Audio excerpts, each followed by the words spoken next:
What happened in the Senate Judiciary Committee hearing yesterday left Kamala Harris utterly speechless, and it's already set the internet on fire as the moment everyone can't stop talking about. When Senator John Kennedy, the razor-sharp Republican from Louisiana, hit her with a single straightforward legal question she couldn't answer, her reaction was absolutely priceless. And what unfolded next might just change how America views this so-called legal powerhouse forever. Picture this: Kamala Harris, the former vice president, who's staked her career on her prosecutorial expertise, sitting there red-faced and fumbling as a seasoned senator from Louisiana, calmly unraveled her with a question any law student could answer in their sleep. The clip has already exploded to 3.3 million views in just 12 hours, and hashtag Harris Can't Answer is dominating social media nationwide. But here's the real bombshell: this wasn't even the most humiliating part of her day. What Kennedy revealed next about Harris's shaky grasp of the law left the entire committee room in stunned silence, with even her staunchest Democratic allies unable to come to her defense. Before we dive into this jaw-dropping takedown, make sure to hit that like button and subscribe so you don't miss a single second of these explosive political moments. Trust me, you're going to want to see every detail of how this unfolded.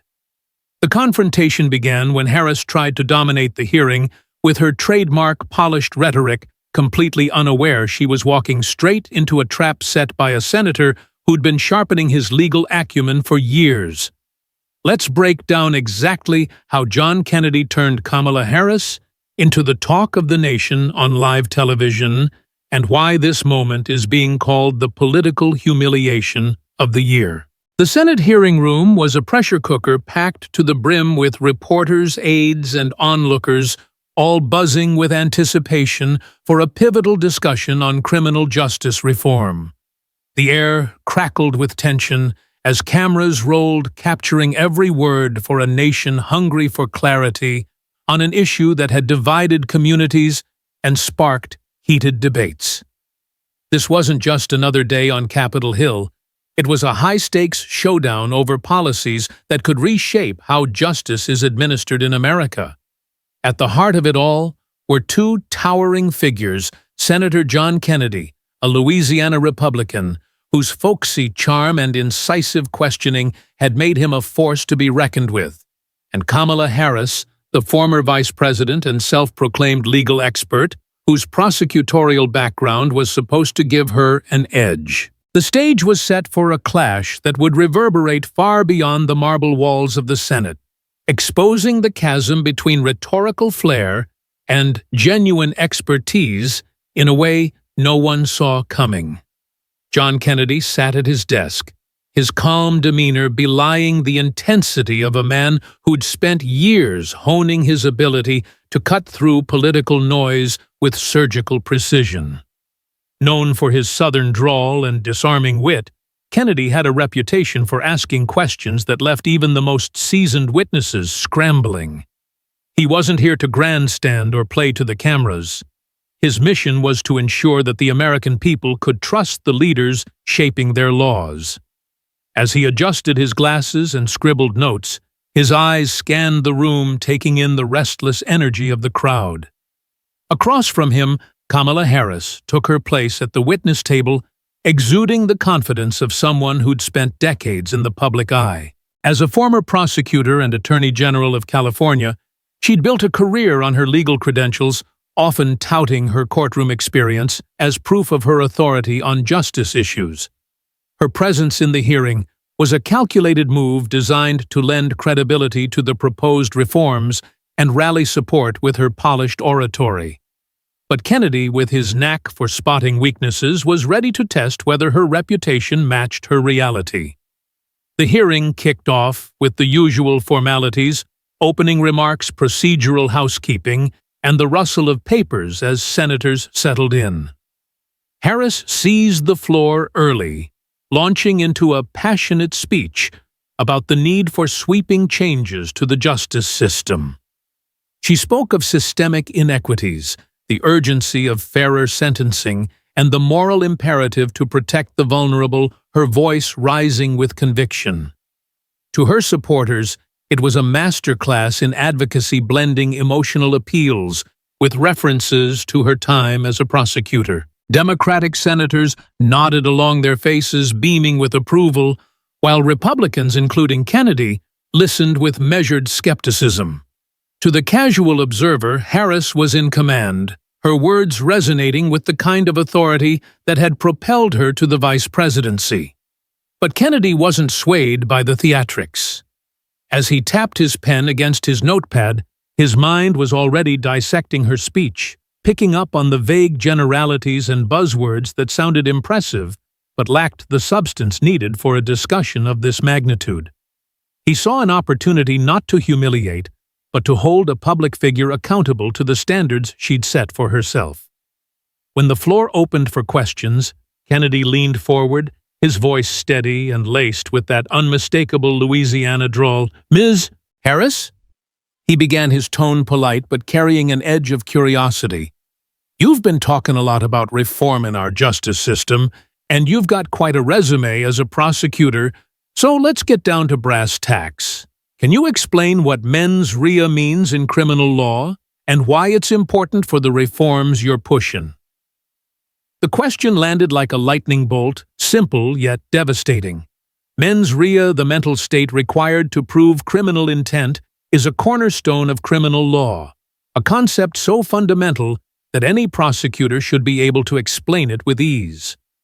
The room fell silent, all eyes turning to Harris, waiting for her response. Her confident smile flickered a brief moment of hesitation that didn't escape Kennedy's notice. She cleared her throat, adjusting her posture as if buying time. "Well, Senator," she started, her voice less assured than before, "mens rea is about the mindset of the person you know, whether they intended to commit a crime." The answer was flimsy, a surface-level attempt that lacked the precision expected of someone with her experience. Reporters in the back began typing furiously, sensing a story in the making. Kennedy tilted his head, his expression one of mild surprise, though his eyes gleamed with determination. "That's a start, ma'am," he said, his drawl stretching the words. "But could you clarify how mens rea applies to distinguishing between, say, murder and manslaughter? That's something folks back home in Louisiana want to understand when we're talking about fair justice." Harris's pause was longer this time, her hands gripping her notes tightly. "It's about the level of intent," she said, her words halting. "Murder is, more deliberate, while manslaughter is less intentional, like an accident." The response was technically in the right direction, but painfully vague, missing the critical distinctions. Murder requires malice, a forethought, while manslaughter involves lesser degrees of intent, such as recklessness or negligence. The room stirred, senators exchanging glances as the weight of her stumble became clear. Kennedy didn't need to raise his voice. His calm, methodical approach was exposing the cracks in Harris's legal armor all on its own. The tension in the room escalated as Kennedy pressed further, each question a carefully aimed probe into Harris's knowledge. "Let's try another one," he said, his tone almost conversational. "Can you tell us how mens rea ties into the Fifth Amendment's protections, especially since you're talking about due process in these reforms?" Harris's face betrayed a flicker of panic, her hands fumbling with her papers. "The Fifth Amendment," she began, "is about protecting people's rights, like not being forced to testify against themselves, and mens rea is part of proving someone's guilt." The answer was a patchwork of buzzwords, correct in spirit, but lacking the rigor expected of a former attorney general. Kennedy's eyebrows lifted slightly, a subtle sign he wasn't impressed. "So you're saying the Fifth Amendment requires proven intent in every criminal case?" he asked, his voice gentle but unrelenting. Harris hesitated, caught in a trap of her own making. "Not always, but it's part of due process," she mumbled, her confidence visibly crumbling. By now, the room was electric with anticipation. Democratic senators shifted uncomfortably in their seats, while Republicans struggled to hide their amusement. The cameras zoomed in, capturing Harris's flushed cheeks and Kennedy's steady, unflinching gaze.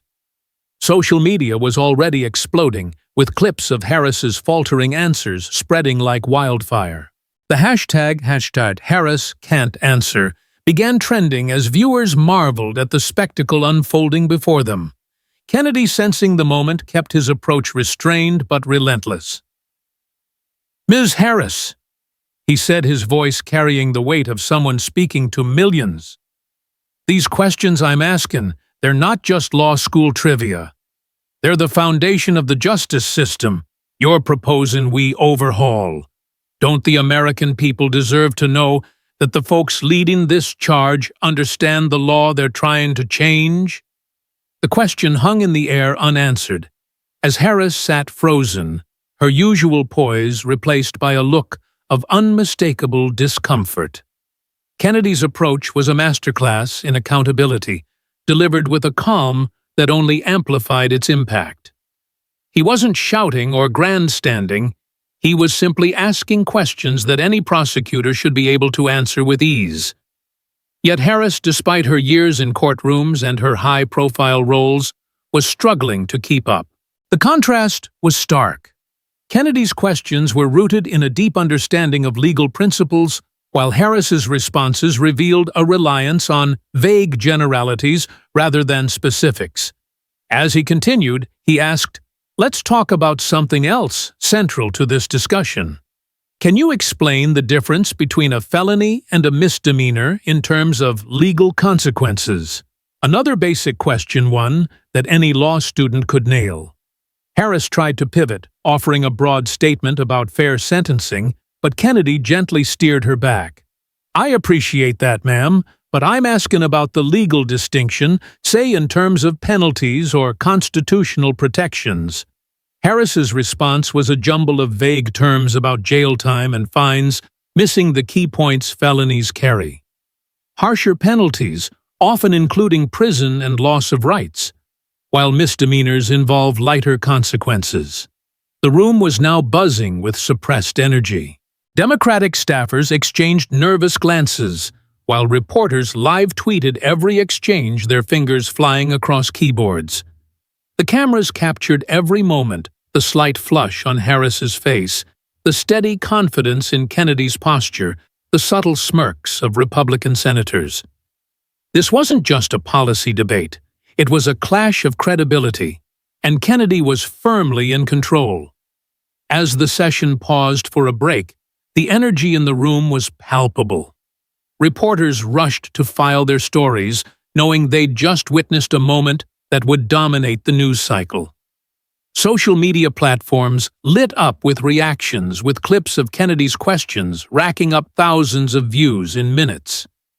Kennedy just gave Harris a legal pop quiz, and she flunked. One tweet read, while another declared, "This is what happens when you face someone who knows the law better than you do."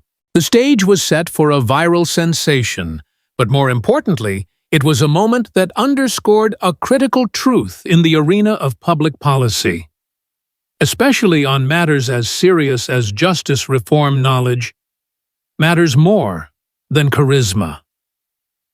John Kennedy had walked into the hearing room not as a performer, but as a senator, determined to ensure accountability, and in doing so he'd exposed a vulnerability in Harris's armor that no amount of eloquence could conceal. The showdown was just beginning, and America was glued to every second of it. Chapter 2. The Trap tightens and the room erupts. The Senate Judiciary Committee hearing had already taken a dramatic turn, but what happened next turned the room into a powder keg, with Senator John Kennedy tightening the screws on Kamala Harris in a way that left her scrambling, and the internet in a frenzy. The viral clip of Harris fumbling a basic question about mens rea was just the opening act. Now Kennedy was ready to escalate, wielding his deep understanding of the law like a scalpel to expose the gaps in Harris's supposed expertise. The former vice president, who'd built her career on her prosecutorial credentials, was visibly rattled, her polished facade cracking under the weight of Kennedy's relentless yet disarmingly polite questioning. The room was a pressure cooker, senators leaning forward, reporters typing at lightning speed, and cameras capturing every flinch and stutter. As Kennedy pressed deeper into the legal foundations of criminal justice reform, Harris's responses grew increasingly shaky, each misstep amplifying the growing sense that she was out of her depth. By the end of this round, the hashtag #HarrisCan'tAnswer was climbing to the top of social media trends, and the nation was witnessing a masterclass in accountability that would be replayed for days. This wasn't just a hearing anymore. It was a public reckoning, and Kennedy was orchestrating it with devastating precision. The break had done little to cool the tension in the room. If anything, the brief pause only heightened the anticipation as senators, staffers, and reporters whispered furiously about what they'd just seen. Harris, visibly unsettled, sipped water and shuffled her notes, trying to regain her composure. Her team huddled nearby, offering quick words of encouragement, but the unease in their eyes was unmistakable. Across the room, Kennedy sat calmly, his expression unreadable, but his posture relaxed like a chess master who knew he'd already positioned his pieces for checkmate. The Louisiana senator wasn't here to play games or score cheap political points.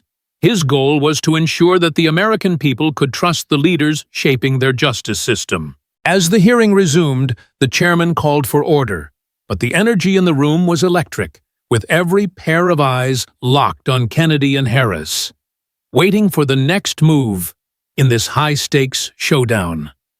Kennedy leaned into the microphone, his voice as steady as ever, laced with that Southern charm that made his questions feel deceptively simple. "Ms. Harris," he began, "I appreciate your answers so far, but let's dig a little deeper since you're helping lead this push for reform. Can you explain the difference between beyond a reasonable doubt and preponderance of the evidence? Those are pretty key standards when we're talking about justice." The question was another legal 101 staple one that any prosecutor should be able to answer without hesitation. Beyond a reasonable doubt is the high bar required for criminal convictions, ensuring near certainty of guilt, while preponderance of the evidence is the lower standard used in civil cases, requiring only that something is more likely than not. For someone with Harris's background, this should have been a layup. But as the seconds ticked by, the room grew quieter, and Harris's hesitation was palpable. "Well," Senator Harris started, her voice betraying a slight tremor, "those are standards of proof, right? Beyond a reasonable doubt it's what we use in criminal cases to make sure someone's guilty, and preponderance of the evidence is, more for civil cases where it's about what's more likely." The answer was technically correct, but lacked the clarity and confidence expected of a former attorney general. She didn't elaborate on the implications of these standards or how they shape the justice system, leaving her response hanging in the air like an unfinished sentence. Kennedy's eyebrows rose slightly, his expression one of polite skepticism. "That's a start, ma'am," he said, his drawl softening the sting. "But could you walk us through how these standards apply to the reforms you're proposing? For example, how might they affect prosecutorial discretion in the cases you're talking about?" The follow-up was a gentle nudge, but it carried the weight of a challenge, inviting Harris to demonstrate the depth of her legal knowledge. Harris shifted in her seat, her hands fidgeting with her pen. "Well, prosecutorial discretion is about making decisions based on the evidence," she said, her voice less steady now. "In criminal cases, you need stronger evidence, like beyond a reasonable doubt, to move forward. And in civil cases, it's a lower bar." The response was vague, sidestepping the nuances of how these standards influence charging decisions or plea negotiations, key issues in the reform debate. The room stirred with Democratic senators exchanging uneasy glances and Republicans barely concealing their amusement. Kennedy didn't pounce. Instead, he leaned back, his tone as calm as ever. "I see," he said, pausing for effect. "So when you're pushing for changes to how prosecutors operate, are you saying the standard of proof should shift in some cases? Or is it more about how prosecutors apply it?" The question was a trap designed to force Harris to clarify her position with specifics she clearly wasn't prepared to provide. Harris's response was a stumble, a mix of generalities and deflections. "It's about ensuring fairness," she said, trying to pivot to safer ground. "Prosecutors need to use their discretion to make sure the system isn't unfairly targeting certain groups." It was a talking point, not an answer, and the room knew it. Kennedy's eyes gleamed with the quiet intensity of someone who'd just landed a blow without raising his voice. "Fairness is important, no doubt," he said, nodding as if in agreement. "But I'm asking about the legal mechanics, Ms. Harris. If we're reforming the system, shouldn't we be clear on how these standards shape the outcomes you're talking about?" The question hung in the air unanswered, as Harris's face flushed with frustration. The cameras zoomed in, capturing every moment of her discomfort, while reporters typed furiously, knowing they were witnessing a moment that would dominate the news cycle. Sensing the opportunity, Kennedy moved to another foundational question, his voice still calm but carrying an edge of authority. "Let's try something else," he said. "The Sixth Amendment guarantees the right to a fair trial, which you've mentioned in your remarks. Can you explain what specific protections that includes, and how they tie into the reforms you're proposing?" The Sixth Amendment is a cornerstone of criminal justice, covering rights like a speedy trial, an impartial jury, and the right to counsel.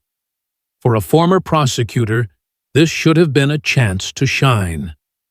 But Harris's response was halting, her words stumbling over each other. "The Sixth Amendment is about ensuring people get a fair process," she said, "like having a lawyer and a trial that's, not dragged out too long." The answer was painfully thin, missing key elements like the right to confront witnesses or the right to a public trial, details that any seasoned lawyer would rattle off without thinking. The room erupted in a low murmur as senators and staffers processed the magnitude of Harris's stumble. Democratic allies tried to maintain poker faces, but their discomfort was clear. Republican senators, meanwhile, struggled to suppress grins, with one whispering to an aide, "She's sinking fast." Kennedy, ever the gentleman, didn't gloat. Instead, he leaned forward, his voice almost sympathetic. "Ms. Harris," he said, "these protections are the bedrock of our justice system, aren't they?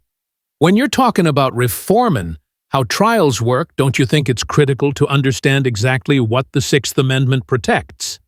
The question was a masterstroke, framed as a simple request for clarity, but exposing Harris's inability to articulate the specifics of a constitutional principle central to her reform agenda. Her response, a vague nod to fairness and due process, only deepened the hole she was in. By now, social media was ablaze. Clips of Harris's faltering answers were being shared thousands of times per minute, with #HarrisCan'tAnswer climbing to the top of the trending charts. One viral tweet read, "Kennedy just asked Harris to explain the Sixth Amendment, and she choked. This is brutal." Another user posted a meme of Harris's confused expression with the caption, "When you realize the senator from Louisiana knows the law better than you do." The internet was merciless, but it was Kennedy's calm, relentless questioning that drove the moment. He wasn't yelling or pointing fingers. He was simply asking the kinds of questions that any lawyer, let alone a former attorney general, should be able to answer with ease. The contrast was devastating.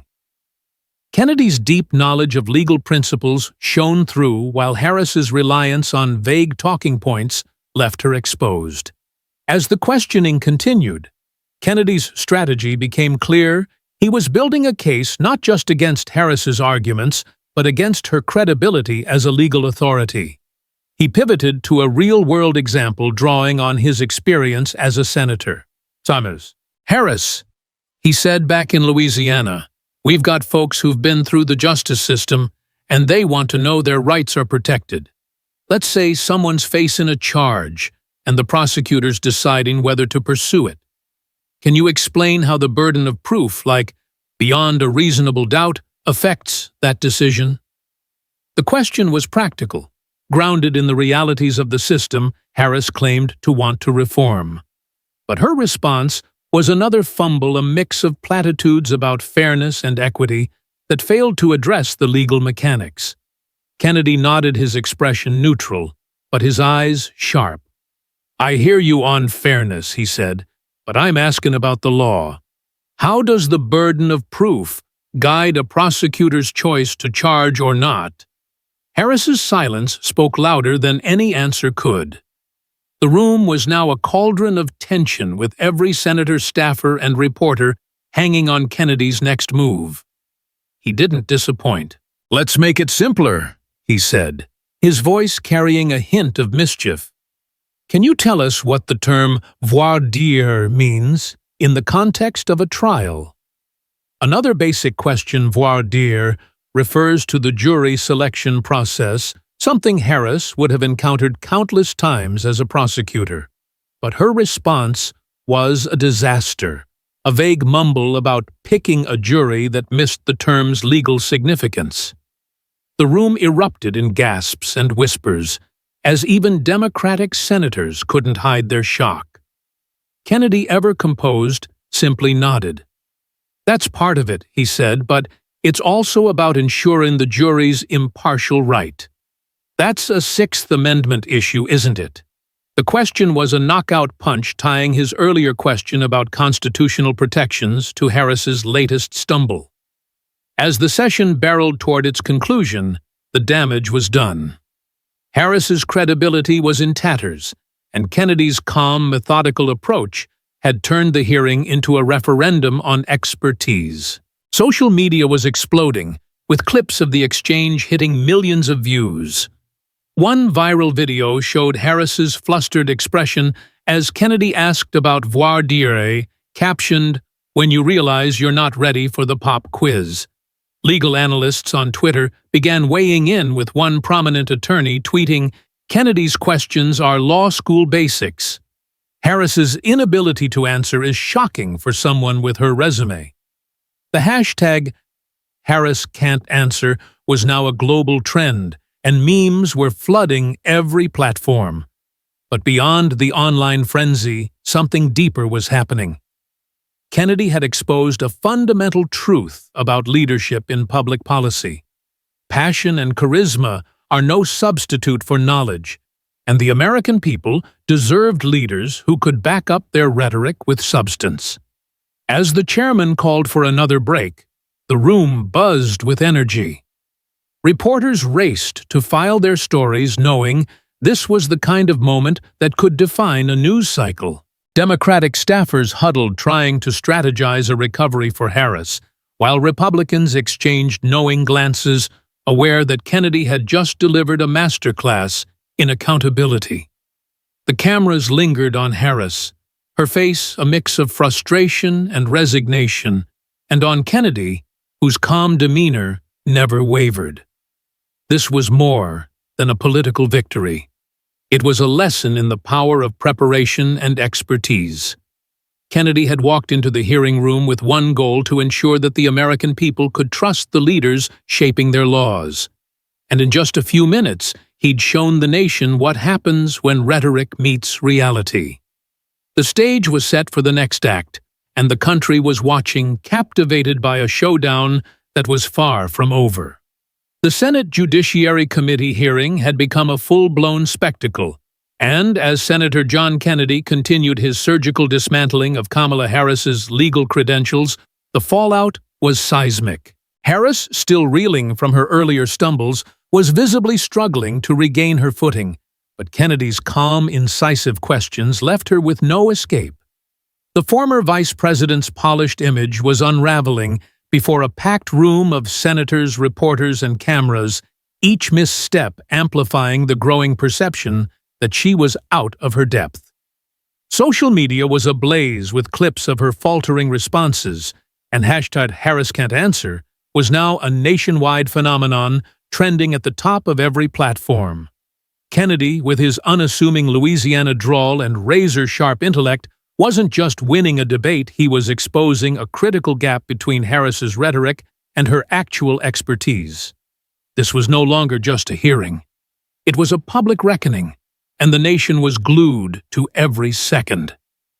As the session resumed, the tension in the room was palpable. Harris, her confidence shaken, tried to project composure, but her fidgeting hands and forced smile betrayed her unease. Kennedy, sitting calmly at his desk, exuded the quiet confidence of someone who knew the power of his questions. He wasn't here to grandstand.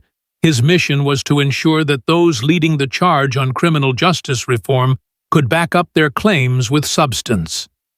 Leaning into the microphone, he spoke with that familiar Southern charm. "Ms. Harris," he said, "you've talked a lot about fairness in the justice system, so let's get specific. Can you explain what a Brady violation is and why it matters for the reforms you're pushing?" The question was a legal soft pitch.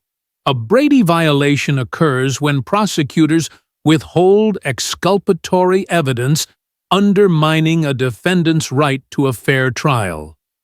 For a former prosecutor, this should have been an easy win. Harris hesitated, her eyes darting to her notes. "Well, Senator," she began, her voice unsteady, "a Brady violation is when prosecutors don't share evidence that could help the defense." The answer was technically correct, but lacked depth, missing the violation's constitutional roots in due process, or its impact on case integrity. Kennedy tilted his head, his expression one of polite curiosity. "That's a start, ma'am," he said. "But can you tell us how it ties to the Fifth Amendment and what it means for prosecutorial accountability?" The room went silent, all eyes on Harris. Her response was a vague mumble about ensuring fairness, sidestepping the constitutional connection, and the violation's role in preventing miscarriages of justice. Reporters typed furiously, and the buzz of whispers filled the room as senators exchanged glances. Kennedy didn't let up. "Let's try another one," he said, his tone still calm but unrelenting. "You've mentioned prosecutorial misconduct as a key issue. Can you explain what constitutes a motion to suppress and how it relates to the Fourth Amendment?" The question was, another fundamental motion to suppress seeks to exclude illegally obtained evidence, often tied to Fourth Amendment protections against unreasonable searches. Harris's face tightened, and she stumbled through a response about keeping trials fair that failed to address the legal mechanics. The room erupted in murmurs, with Democratic senators shifting uncomfortably and Republicans barely hiding their amusement. Kennedy's questions weren't complex. They were the building blocks of the justice system, and Harris's inability to answer them was glaring. Social media exploded, with #HarrisCan'tAnswer trending globally.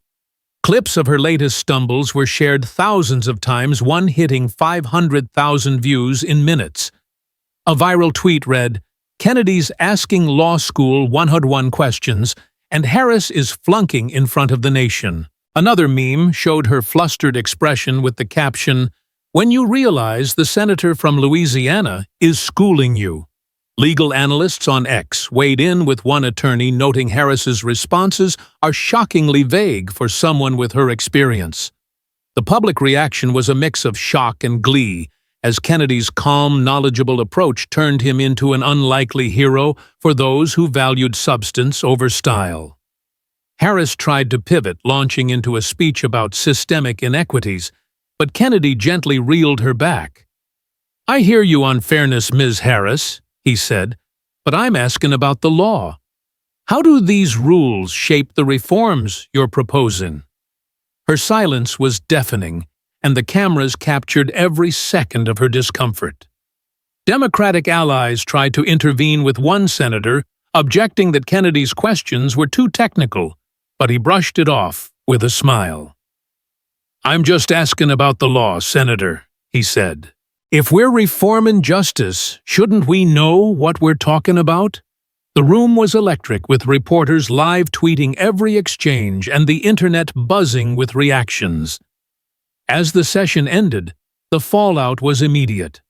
News outlets ran headlines like "Kennedy exposes Harris's legal gaps" and "Former VP stumbles in Senate clash." Cable networks replayed the clips, with analysts noting the stark contrast between Kennedy's precision and Harris's vagueness. Even some progressive commentators admitted she'd been unprepared. "Those were basic questions," one MSNBC analyst said. "She should have been ready." The nation was watching, and Kennedy had proven that in the arena of public policy, expertise matters more than charisma.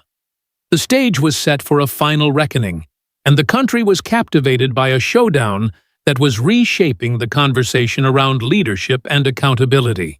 The Senate Judiciary Committee hearing had transformed into a cultural and political earthquake, with Senator John Kennedy's masterful questioning of Kamala Harris leaving an indelible mark on the national conversation. Harris, once seen as an unassailable legal authority, was left reeling, her inability to answer basic legal questions exposed before a rapt audience of senators, reporters, and millions watching online.